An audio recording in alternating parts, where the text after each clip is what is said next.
Ika-25 ng Abril. Ang mabuting balita ng Panginoon ayon kay San Juan. Muling ibinunyag ni Jesus ang kanyang sarili sa mga alagad sa may lawa ng Tiberias. Ibinunyag niya ng pagganito. Magkakasamang naroon sina Simon Pedro, Tomas at dalawa pa sa alagad niya. Sinabi sa kanila ni Simon Pedro, "Aalis ako para mangisda." Nang madaling araw na, nakatayo si Jesus sa dalampasigan, pero hindi nakilala ng mga alagad na si Jesus iyon. Tinatawag sila ni Jesus, "Mga bata, wala ba kayong isda?"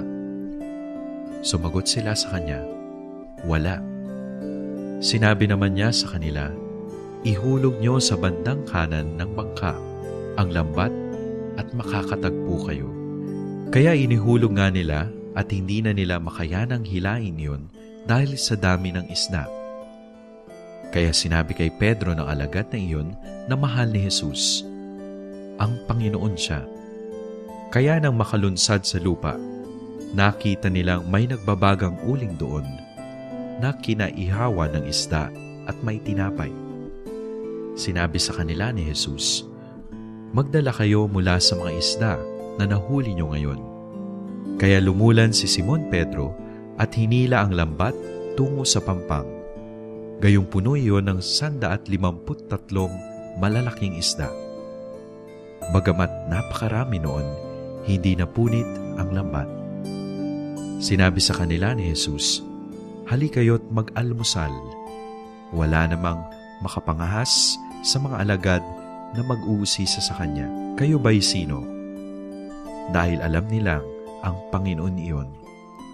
Lumapit si Jesus at kumuha ng tinapay at ipinamahagi sa kanila. Gayon din ang ginawa niya sa isda. Ito na ang ikatlong pagpapahayag ni Jesus sa mga alagad matapos siyang ibangon mula sa mga patay. Ang mabuting balita ng Panginoon. Pagsasabiwa. Ihulog ninyo sa bandang kanan ng bangka ang lambat at makakatagpo kayo. Hindi ito ang unang pagkakataon na nakita ng mga alagad si Jesus na muling nabuhay. Subalit maliwanag na hindi pa rin nila nauunawaan ang nangyayari.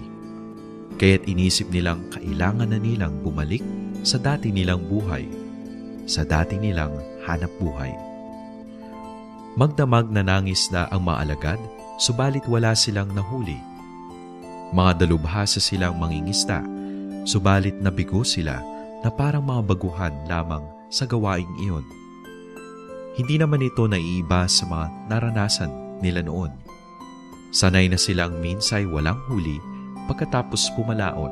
Alam nilang maaaring higit pa rito ang maranasan ng kahit na pinakamagaling na mangingisda.